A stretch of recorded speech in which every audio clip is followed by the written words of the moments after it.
आगे बढ़ेंगे। आपदा के समय लोगों को कोई नुकसान ना इसके लिए आज दिल्ली एनसीआर में कई जगहों पर मॉक ड्रिल का आयोजन किया गया और इसके जरिए लोगों को आपात स्थिति के दौरान सुरक्षित रहने के टिप्स दिए गए। साथ ही आपातकालीन तैयारियों को परखने की कोशिश की गई। हाल के दिनों में देश भर में भूकंप के झटकों में बढ़ोतरी दर्ज की गई है, जिसको देखते हुए एजेंसियां अलर्ट पर हैं और भूकंप जैसे मुश्किल हालात में अपनी तैयारियों को परखा जा रहा है। यह रिपोर्ट देखिए और जानिए भूकंप की स्थिति में आप खुद को कैसे बचा सकते हैं।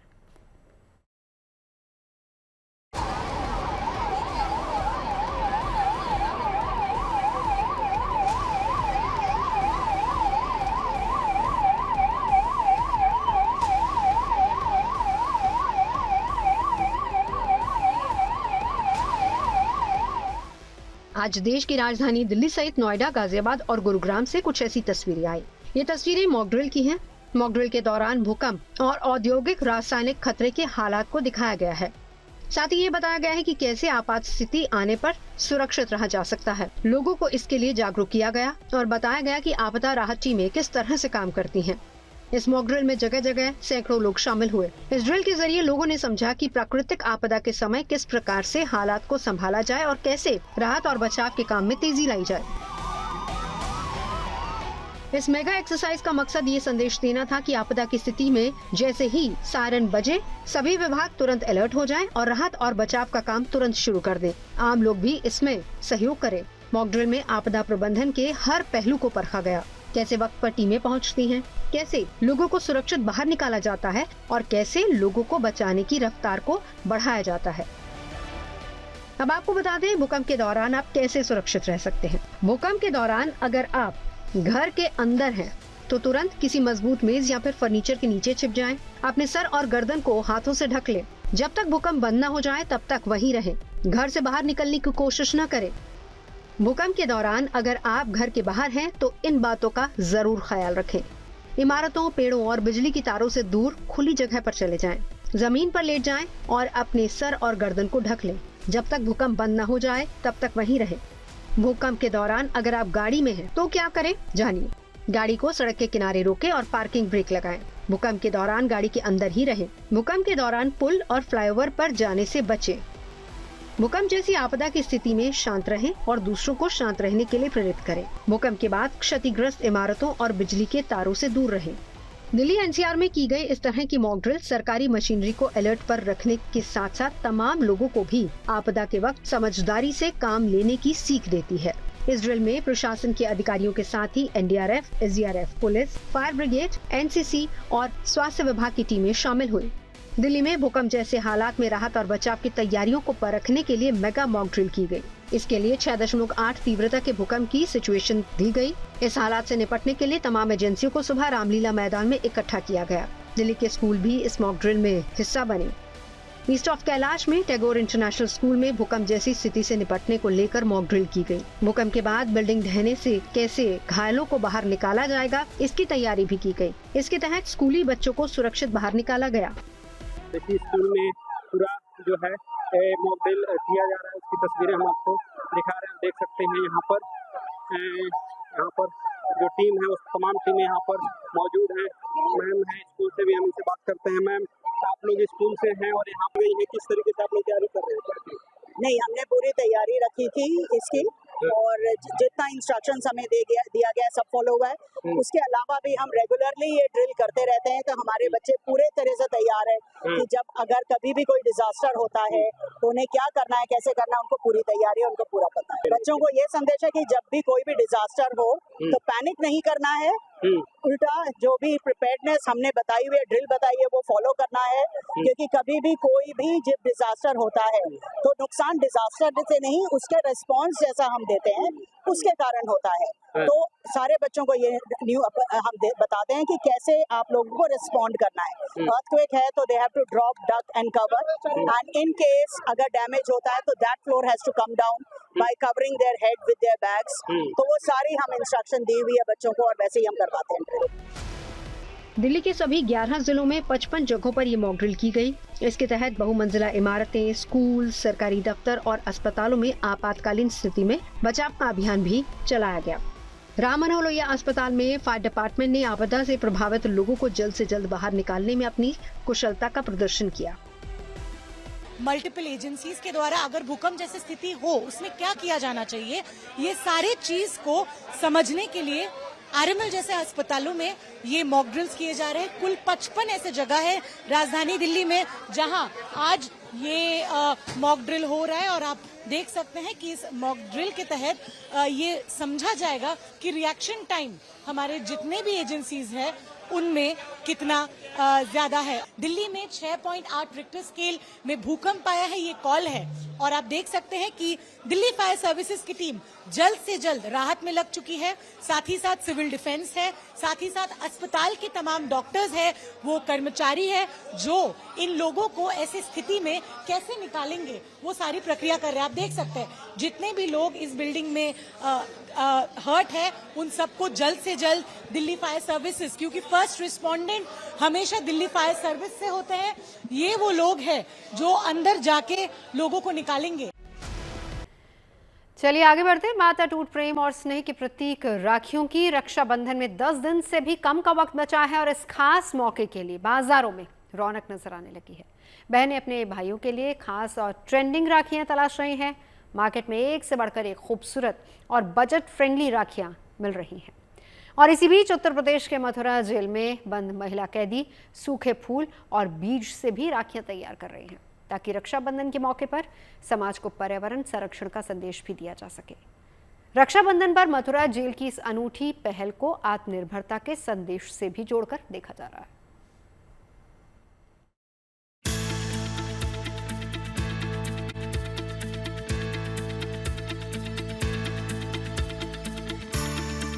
भाई बहन के प्रेम के प्रतीक ये राखियां बेहद खास हैं।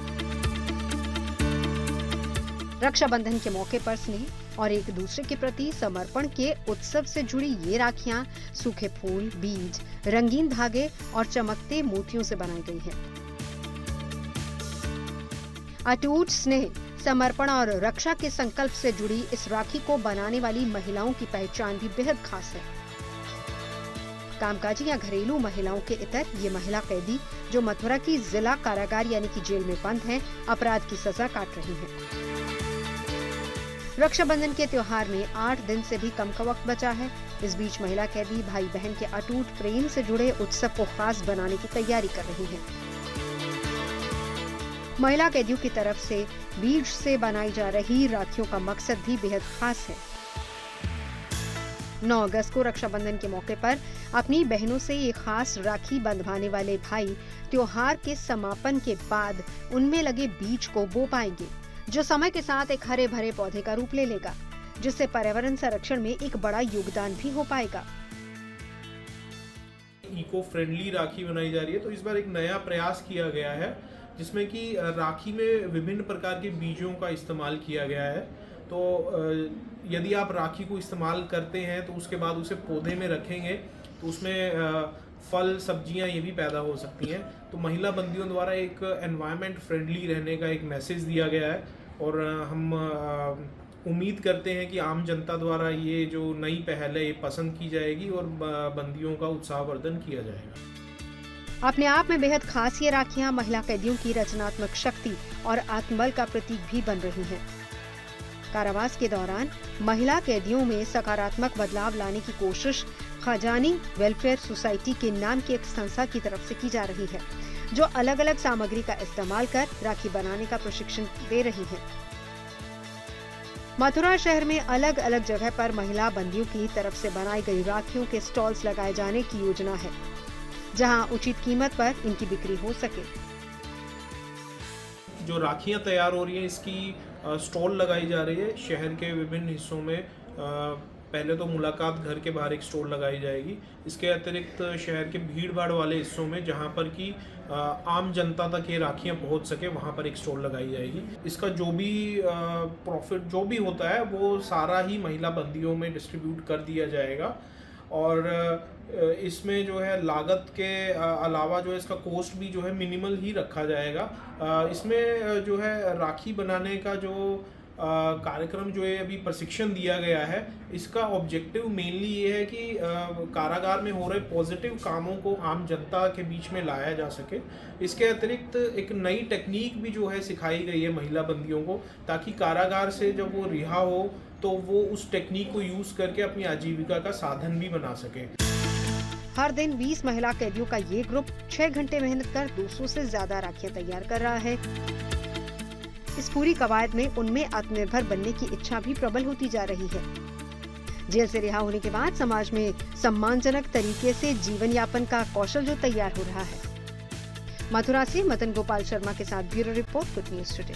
टेलीविजन का रुख करते हैं। टीवी इंडस्ट्री का most popular show big boss, जिसकी लॉन्चिंग का काउंटडाउन शुरू हो चुका है। पिछले 19 सालों से इस रियलिटी शो ने दर्शकों के बीच एक खास पहचान बनाई है। बिग बॉस सीजन 19 के प्रोमो रिलीज के साथ ही इसका शिद्दत से इंतजार शुरू हो चुका है। इस बार प्रोमो में सलमान खान का खास अंदाज नजर आ रहा है और इस बार ये शो OTT और टीवी पर एक साथ देखा जा सकेगा। शो का प्रसारण पहले जियो हॉटस्टार पर होगा और फिर इसके 1.5 घंटे बाद कलर्स टीवी पर टेलीकास्ट होगा। तो तारीख तय हो चुकी है, जगह भी तय हो चुकी है और वक्त भी मुकर्रर हो चुका है। बिग बॉस के प्रोमो रिलीज के साथ ही इसकी लॉन्चिंग का इंतजार भी शिद्दत से शुरू हो चुका है।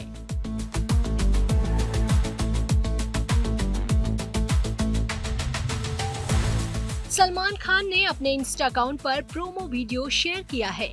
प्रोमो में सलमान खान एक नेता के रूप में नजर आ रहे हैं। सलमान कहते हैं कि दोस्तों और दुश्मनों हो जाओ तैयार, क्योंकि इस बार घर वालों की सरकार, टू मच फन होने वाला है यहाँ। इस टैगलाइन से कयास लगाए जा रहे हैं कि इस बार बिग बॉस की पावर घर वालों के हाथ में ही होने वाली है। इस प्रोमो को शेयर करते हुए सलमान खान ने इसके कैप्शन में लिखा, लौट आया हूँ मैं लेके बिग बॉस का नया सीजन और इस बार चलेगी घर वालों की सरकार। देखिए बिग बॉस 19 24 अगस्त से जियो हॉटस्टार और कलर्स टीवी पर।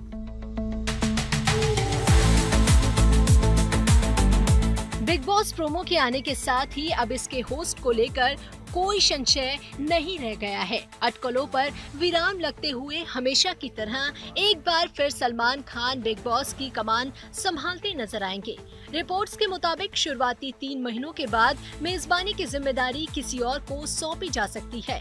मेजबानी के तौर पर फराह खान, करण जौहर और अनिल कपूर का नाम सामने आ रहा है। हालांकि अभी ये कयास है, आधिकारिक तौर पर ऐसा कुछ कहा नहीं गया है।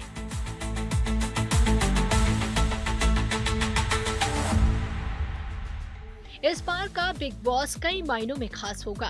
रोमांच चरम पर होगा और उसकी वजह है आम के साथ साथ खास कंटेस्टेंट। इस बार शो में पहली बार AI कंटेस्टेंट की एंट्री होने वाली है। दुबई की मशहूर AI डॉल हबूबू इस शो में शामिल होंगी। संभावना तो तय है कि भारत की AI काव्या मेहरा भी इस शो का हिस्सा होंगी। जाहिर सी बात है, अगर ये दोनों AI कंटेस्टेंट बिग बॉस के घर में आती हैं, तो शो के कंटेस्टेंट के साथ साथ बिग बॉस देखने वाले दर्शकों के लिए भी एक नई तरह की अनुभूति होगी। बिग बॉस के घर में आम कंटेस्टेंट की तरह दाव पेच आजमाते हुए इन्हें देखना नए तरीके का रोमांच होगा। रोमांच की एक और वजह नए नियमों का होना है। जैसे कि प्रोमो में बताया गया कि इस बार शो के कंटेस्टेंट के हाथ में ही पावर होगी। वहीं एलिमिनेशन में भी कंटेस्टेंट्स का ही हाथ होगा। ऐसे में बिग बॉस के घर में एक खेल का मजा दोगुना होगा। Bureau report, good news today. और अब बात मशहूर नाटककार विलियम शेक्सपियर के मशहूर नाटक रोमियो और जूलियट की, जिसका मंचन यूरोप के देश एस्टोनिया के रूमो में अनोखे अंदाज में किया गया। एक लड़की और एक लड़की की प्रेम कहानी पर आधारित इस नाटक के लिए किरदारों के तौर पर खदान में इस्तेमाल होने वाले छोटे बड़े वाहनों को शामिल किया गया। इस नाटक में लाल रंग की फोर्ड पिकअप ट्रक को जूलियट के तौर पर दिखाया गया है, जबकि रोमियो के किरदार के लिए मॉडिफाइड रैली ट्रक को सामने लाया गया।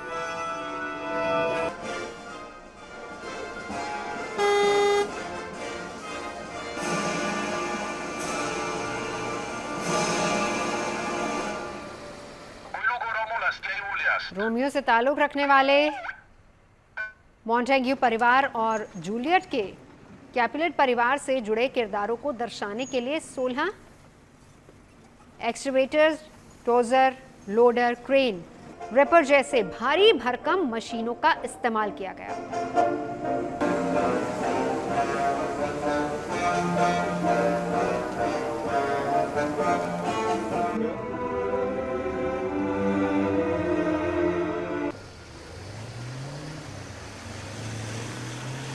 और इन्हीं वाहनों के जरिए मॉन्टेग्यू और कैपुलेट परिवारों के बीच दुश्मनी, रोमियो जूलियट के बीच पहले प्यार फिर गुपचुप शादी, एक हिंसक झड़प के दौरान रोमियो की दोस्ती की हत्या के बाद उसकी तरफ से जूलियट के कजन को मौत के घाट उतारने के अलावा दूसरी घटनाओं को भी शामिल किया गया।